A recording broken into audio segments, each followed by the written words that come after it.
little accessories tattling. Taking his case back, the slim man closed it softly, eliciting a gentle click. Hence why they are not being offered to members of the general prison population, but rather a former superhero with an expansive list of character testimony in his favor. And that's just it? You drop me off in Ridge City, say farewell and good luck, then turn me loose? Certainly not. For starters, you will be located nowhere near Ridge City and its constant metahuman activities. Secondly, you will begin your conditional parole under a larger-scale form of house arrest. There will be a set perimeter you'll need to remain within, though there is some flexibility in what you do while in that space. Other parole conditions have to be honored, such as securing lodging and a place of employment, but the biggest one to keep in mind is your powers. Slender fingers tapped against each of Apollo's new bracelets, the cuffs that would bind him even once he exited the prison. Bad as things went at the end, your abilities are considerable. Enough that if we thought Apollo was going rogue, it would have to be addressed as a serious threat. Am I clear? If I use my powers, expect the hammer to come down hard and fast.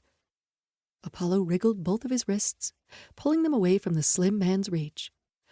Or at least, that's what you'll try to have me believe.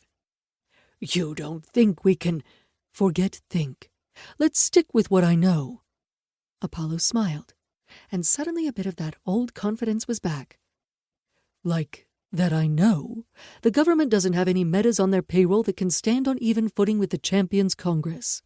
I helped process all the request forms you made for the AHC's resources after all.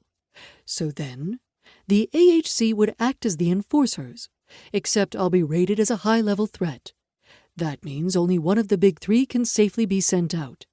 Professor Quantum doesn't care, Lodestar never kills if there's another option, and Quorum. Apollo's smile and words faltered, as though he wasn't quite sure what would happen if he saw the older meta who'd poured so much time and trust into him. Death seemed an unlikely outcome, but Quorum could surprise just about anyone. My point is, I'm not going to use my powers because it's a fair condition of the parole, and if breaking it gets me into trouble, I'll accept those consequences too. I'm in here to pay penance, not whittle away time listening to empty threats. Although the slim man's eyes narrowed, he quietly produced a small set of pages, laying them on the table. Apollo scooped them up, skimming each. Upon reaching one near the back, his handsome mouth twisted down into a frown. In there, you'll find the official dissolution of your superhero identity, with all rights held by the AHC as per your contract. There's also information about the temporary lodging where we're setting you up for the first 2 weeks, and your confinement area. Additionally, you'll find details on a special situation we'd like you to be aware of, though what you do with that information is in your hands. Chase Lambert, no longer Apollo in any sense, slapped the pages back down onto the table. The name is a coincidence, right? You wouldn't send me back there. Back where? To a town where you have roots and connections to help keep you on the straight and narrow?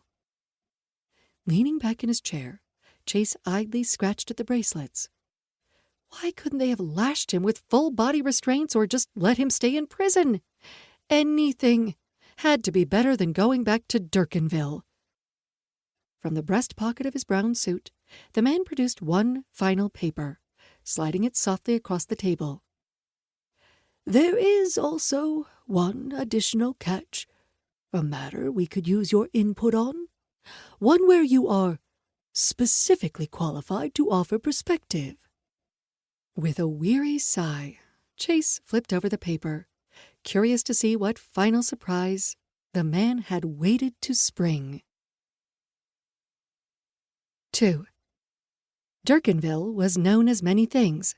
A former quarry town that had fallen back on farming when the jobs dried up, a pass-through for people going to bigger, better places, Jerk-Offville when the young ones were having fun with graffiti, And the older generation was up in arms about the same pranks they'd pulled decades prior. To keep listening to this audiobook, I've left you a link in the description so you can do it, at no cost thanks to Audible's 30-day free trial.